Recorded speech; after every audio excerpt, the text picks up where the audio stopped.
Lorsque nous avons un voyage important, comme un voyage médical pour se soigner, nous faisons une checklist pour qu'il ne nous manque aucun document. Il nous faut bien sûr avoir un passeport valide, en cours de validité, un visa, mais aussi le billet d'avion. Maintenant, que représente l'avion? Prions le Seigneur.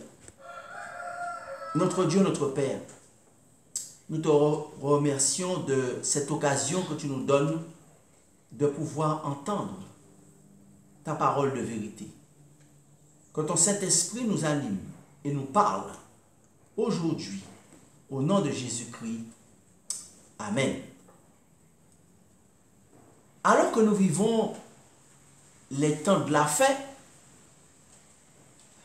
nous comprenons que Jésus-Christ est à la porte. Et que pour être sauvé, il nous faut avoir tous les documents nécessaires. Nous ne voulons absolument pas rater le ciel. Alors, nous allons revoir la checklist pour savoir s'il ne nous manque aucun document. Nous avons vu ce qu'est le passeport, c'est-à-dire le baptême d'eau, le visa dont nous avons besoin pour voyager, indispensable, qui est le baptême du Saint-Esprit. Nous avons vu le billet d'avion, qui est le sceau de Dieu, qui est le Saint-Esprit, et qui nous remplit de sa présence pour nous aider à changer notre caractère. Nous verrons maintenant que représente l'avion. Que représente l'avion? L'avion représente ta vie. Et oui, lorsque tu es dans un avion, tu n'es pas encore arrivé à destination finale dans le pays. Nous sommes en route vers la Canaan céleste. Nous sommes en route vers la nouvelle Jérusalem, la cité de Dieu. Alléluia. Lorsque tu vas arriver dans le pays, cela voudra dire que soit tu es mort, puis vient la résurrection des enfants de Dieu, ou c'est le retour de Jésus et que tu n'es pas passé par la mort biologique. Alors, que représente l'avion? Lorsque tu es dans l'avion, on a dit que cela représente ta vie. Mais quelle vie représente l'avion? Cela veut dire que tu vis une vie de sainteté avec Christ. Gloire à Dieu. Que signifie la sainteté? La parole de Dieu nous dit que Dieu dit, vous serez saints car je suis saint, dit l'Éternel. La sainteté signifie être mis à part pour Dieu ou être séparé du péché. Alors, qu'est-ce que cela implique? Cela implique une image que le Christ a utilisée où il parle d'un arbre. Où il dit qu'il y a l'arbre, il va y avoir non pas un simple changement, mais carrément une transformation.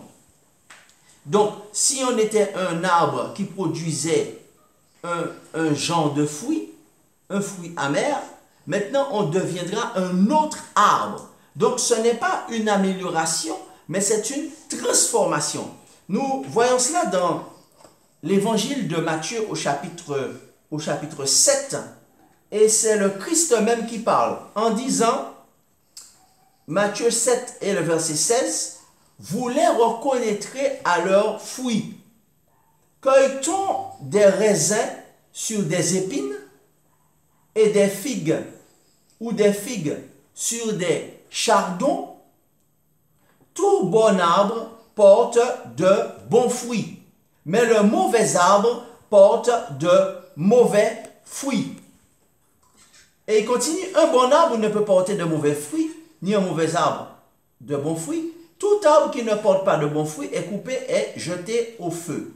C'est donc à leurs fruits que vous les reconnaîtrez. Qu'est-ce que le Christ est en train de dire par là?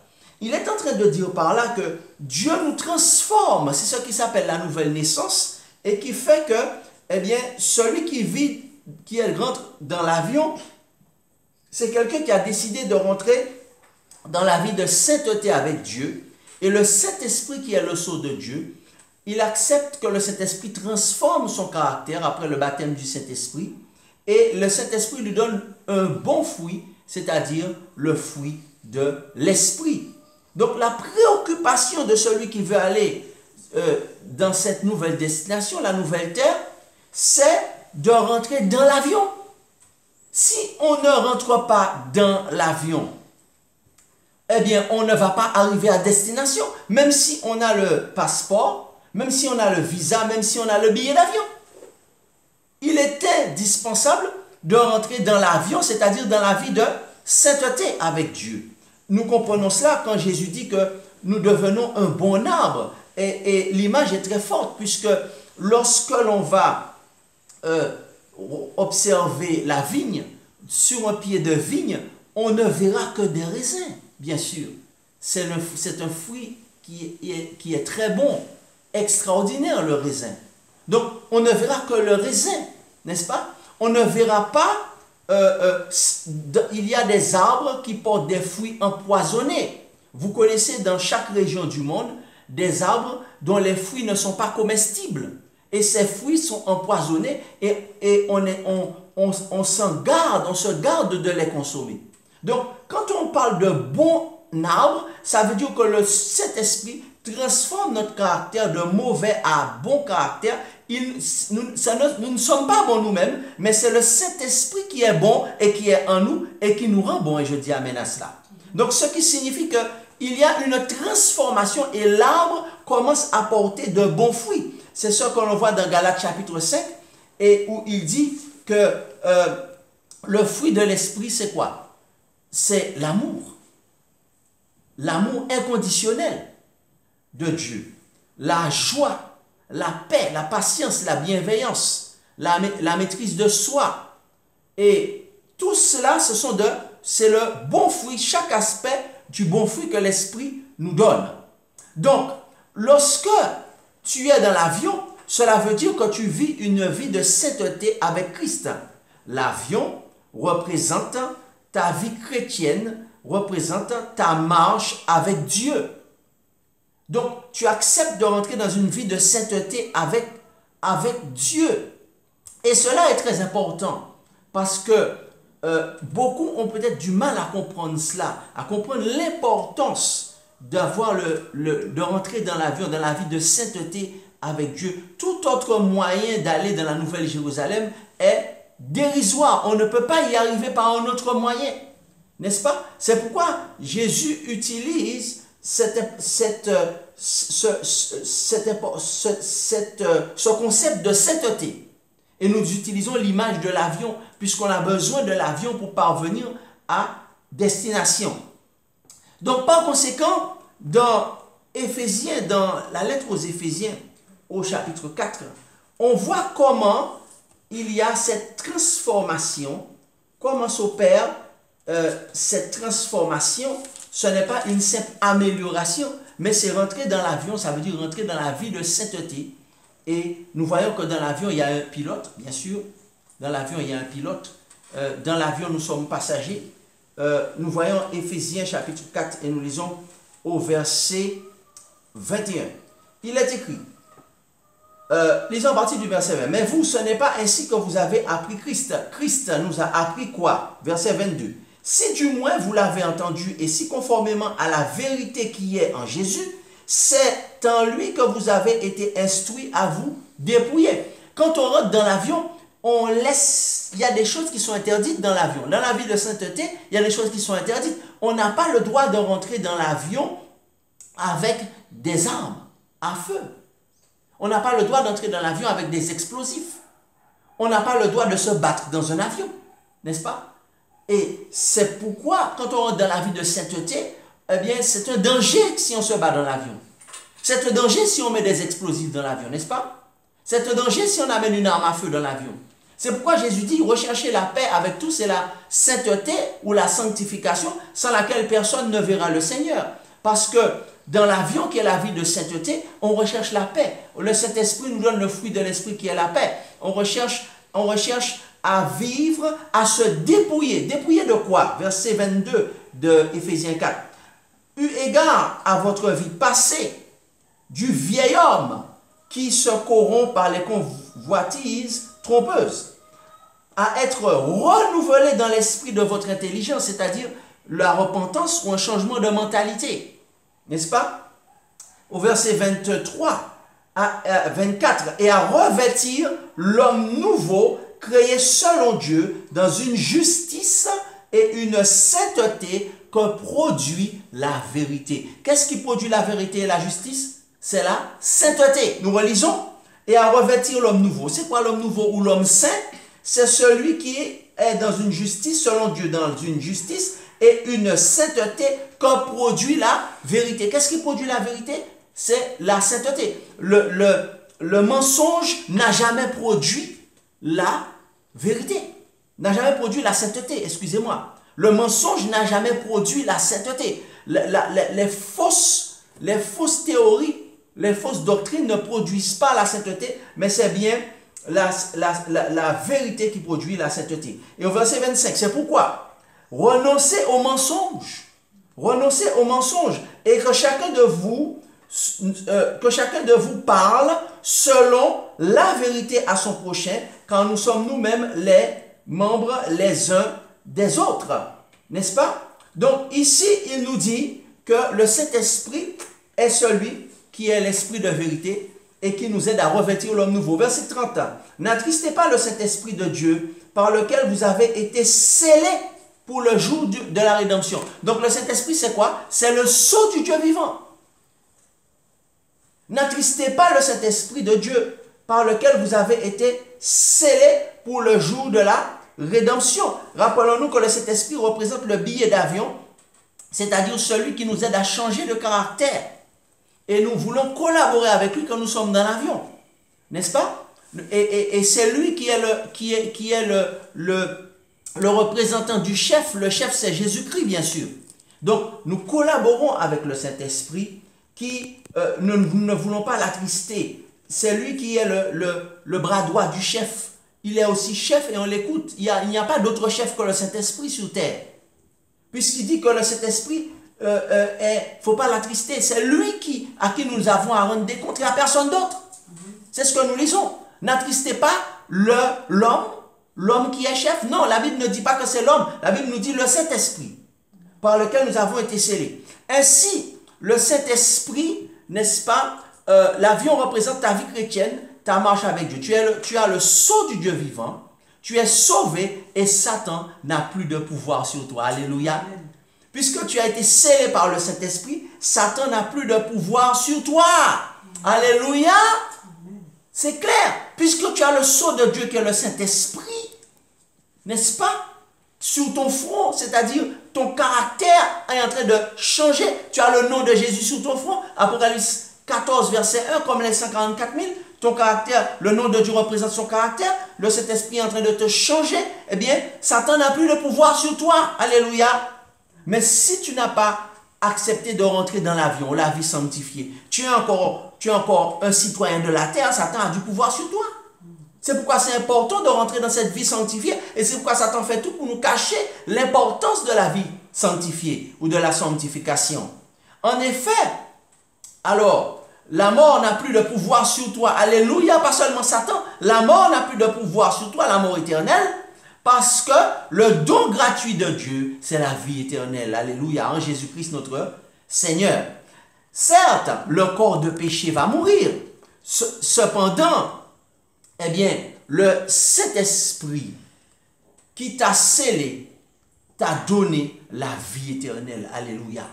Et tu ne resteras pas dans la tombe. Alléluia. Dis à ton voisin, celui qui a le sceau, c'est-à-dire le Saint-Esprit, ne restera pas dans la tombe. Dis à tes enfants, celui qui est le scellé du Saint-Esprit ne restera pas dans la tombe. Alléluia. Dis à tes voisins, dis à tes petits-enfants, je suis scellé par le Saint-Esprit et je ne resterai pas dans la tombe. Alléluia. Au son de la trompette, les morts en Christ ressusciteront premièrement. Et nous les vivants, nous serons transformés dans un clin d'œil. Alléluia, gloire à Dieu, béni soit l'Éternel. Gloire à Jésus-Christ. Ainsi, donc l'avion représente ta vie sanctifiée. Est-ce que tu peux arriver à destination si tu ne prends pas l'avion? Il y a des endroits qui ne sont accessibles que par avion. Si tu as le billet d'avion, si tu as le visa, si tu as le passeport, mais tu n'embarques pas dans l'avion, tu n'arriveras pas à destination. C'est la vie sanctifiée. Alors l'avion représente ta vie sanctifiée. Nous voyons ça dans la lettre aux Éphésiens. Alors, avant de lire la lettre aux Éphésiens, Jésus l'a dit. Jésus, quand il était sur terre, il l'a dit dans Matthieu chapitre 7 et le verset 21. Alors, pourquoi est-ce que la vie sanctifiée est aussi importante? Puisque il y en a qui pensent que, ah ben non, il n'y a que Dieu qui soit saint et peut-être que ce n'est pas raisonnable pour Dieu de... Est-ce que c'est raisonnable pour Dieu de nous demander d'être saints? Bien sûr, parce que Jésus a déclaré dans Matthieu 7 et le verset 21, Jésus a dit, ceux qui me disent Seigneur, Seigneur, n'entreront pas tous dans le royaume des cieux, mais celui-là seul qui fait la volonté de mon Père qui est dans les cieux. Donc par conséquent, eh bien, Jésus dit qu'il est important pour nous de rentrer dans l'avion, c'est-à-dire de collaborer avec le Saint-Esprit pour faire la volonté de Dieu et vivre une vie. Quelle vie? Non pas n'importe quelle vie, mais la vie sanctifiée. C'est-à-dire faire tout ce que le Seigneur nous a demandé. Il a dit la volonté de mon Père qui est dans les cieux. Et qui est-ce qui nous révèle la volonté de son Père, Jésus-Christ qui est dans les cieux? Mais bien sûr, c'est le Saint-Esprit. Jésus a dit, je vous enverrai le consolateur et il vous conduira. Et qui est qui nous conduira? Jésus a dit, c'est la religion.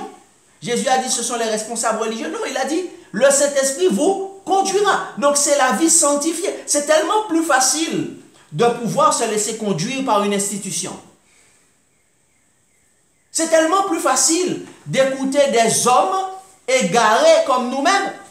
Non, il nous dit que c'est le Saint-Esprit qui a été envoyé. Il vous conduira dans la vérité.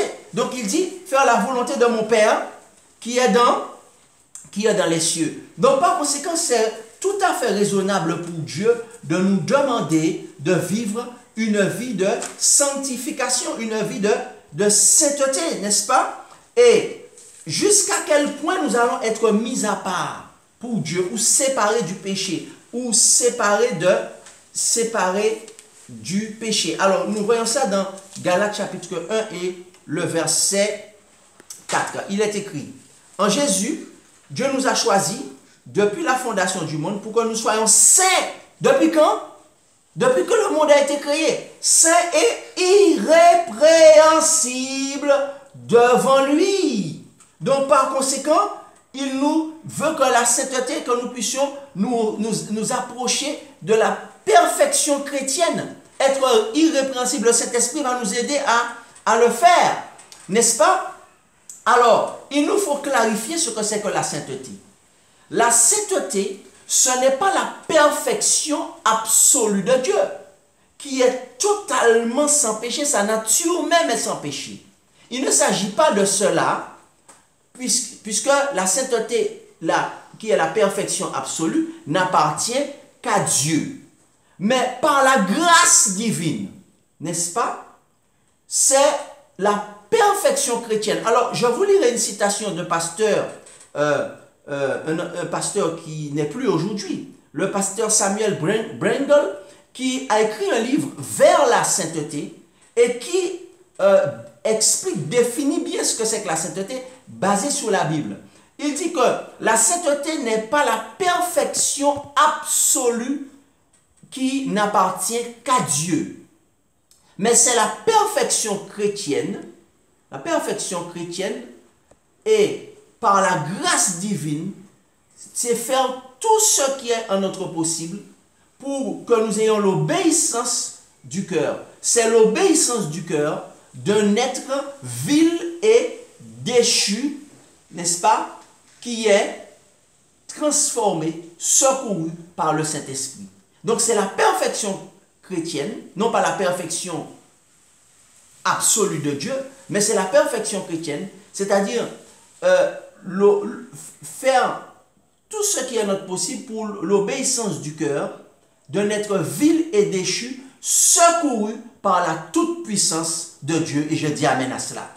Donc par conséquent, le Seigneur nous dit que ce n'est pas celui qui me dit Seigneur. Jésus nous a bien montré que effectivement Dieu attend de nous la perfection chrétienne, ou que nous puissions vivre dans la sainteté. C'est pourquoi il a dit dans Galates chapitre 5, marchez selon le Saint-Esprit. Parce que c'est le Saint-Esprit qui va nous révéler ce que c'est que la sainteté. C'est-à-dire ce que signifie être dans l'avion, vivre dans l'avion. Alors, nous voyons cela dans, nous venons de le voir dans Éphésiens 1,4, où jusqu'à ce qu'il va nous amener à être saint, c'est-à-dire irrépréhensible. En réalité, le pilote, lorsque tu es dans l'avion, nous avons besoin d'un pilote pour nous amener dans ce pays. Et le pilote représente Jésus-Christ, notre Seigneur et notre Dieu. Quel est le rôle du Saint-Esprit? Le rôle du Saint-Esprit est de nous montrer le chemin et de nous faire rentrer dans l'avion qui est une vie de sanctification avec Christ, par la transformation du caractère qu'il va nous aider à avoir. Et je dis amen à cela. Nous voyons cela dans 1 Jean chapitre 3 et le verset 24, il dit « Celui qui garde ses commandements demeure en Dieu et Dieu en lui. Et nous connaissons qu'il demeure en nous par l'Esprit qu'il nous a donné. » Alléluia. Donc c'est le Saint-Esprit qui nous transforme quand nous sommes attachés à Christ et nous demeurons en Christ. Grâce au Saint-Esprit, il nous transforme, n'est-ce pas? Donc, par conséquent, eh bien, comment le Saint-Esprit va nous transformer et nous amener à quel... alors, qu'est-ce que ça signifie lorsqu'on écoute le Saint-Esprit, lorsqu'on accepte d'être transformé par le Saint-Esprit? Nous lisons cela dans Romains chapitre 8 et le verset 13. Dans Romains chapitre 8 et le verset 13, il est écrit « Si vous vivez selon la chair, vous mourrez, mais si par l'Esprit vous faites mourir les actions du corps, vous vivrez. » Romains 8, 14. « Car tous ceux qui sont conduits par l'Esprit de Dieu sont fils de Dieu. » Tous ceux qui acceptent d'entrer dans l'avion, ceux-là deviennent des enfants de Dieu. Et jusqu'où le Saint-Esprit va nous amener, eh bien, il nous dit ça, Paul nous dit dans Éphésiens 5, verset 27, quel est l'objectif? Il nous dit que, verset 26, afin de la sanctifier. Alors, lisons à partir du verset 25. Marie, aimez vos femmes comme Christ a aimé l'Église. L'Église est la femme est le symbole de l'Église, du Christ. Christ a aimé l'Église et s'est livré lui-même pour elle. Afin que Christ la sanctifie, afin de la sanctifier, c'est-à-dire l'Église, par la parole, après l'avoir purifiée par le baptême d'eau, afin de faire paraître, Éphésiens 5, 27, afin de faire paraître devant lui, Christ, cette Église glorieuse, sans tache, ni ride, ni rien de semblable, mais sainte et irrépréhensible. Donc on voit quel est l'objectif du Christ, c'est d'amener son Église à la sainteté, c'est-à-dire à être irrépréhensible grâce au Saint-Esprit, bien sûr. Alors, lorsque nous allons rentrer dans cette vie de sanctification, qui est l'avion, nous n'avons pas de doute ni de crainte à avoir. Seulement à ce moment-là, nous n'avons pas de doute et de crainte à avoir. Car nous devons savoir que Jésus-Christ est notre pilote, alléluia, à bord de notre vie et est avec nous. Jésus a dit, je suis le chemin, la vérité et la vie. Nul ne vient au Père que par moi. C'est Jésus le chemin. Il faut passer par Jésus pour rentrer dans le pays. C'est lui le pilote de l'avion. Si nous sommes dans l'avion avec lui, nous sommes sûrs d'arriver à bon port. Et le Saint-Esprit ne va jamais se tromper, ne va jamais se tromper. En effet, lorsqu'il nous a montré le chemin par les étapes que nous venons de voir, le passeport, le Saint-Esprit nous a montré le chemin, le passeport qui est le baptême d'eau, le visa qui est le baptême du Saint-Esprit, le billet d'avion qui est le sceau de Dieu vivant, c'est-à-dire le Saint-Esprit qui nous remplit de sa présence et nous aide à changer notre caractère, n'est-ce pas? Et enfin, l'avion qui représente la vie chrétienne sanctifiée et sauvée. Alors le pilote qui est Jésus-Christ, lui-même, car il est le chemin, il faut passer par lui pour aller au Père. Jésus a dit, je suis le chemin. La vérité, la vie, nul ne vient au Père que par moi. On peut pas, l'avion ne peut pas voler sans pilote. Et lorsque nous nous trouvons dans l'avion, qui est la vie chrétienne sanctifiée par Christ, eh bien, la vie chrétienne sanctifiée pour Christ aussi, nous sommes sûrs d'arriver au ciel, car nous avons le bon pilote, Christ, qui est lui-même le chemin. Alléluia. Ainsi, Jésus-Christ va venir, le Seigneur que nous adorons. Et tous ceux qui montent dans l'avion, eh bien, ils vont monter dans l'avion qui est la vie sanctifiée. Et Jésus-Christ va les amener à bon port. Si c'est ton désir, eh bien, prie, prie seul, prie, fais cette prière et chante avec nous. Il va venir, le Seigneur que j'adore.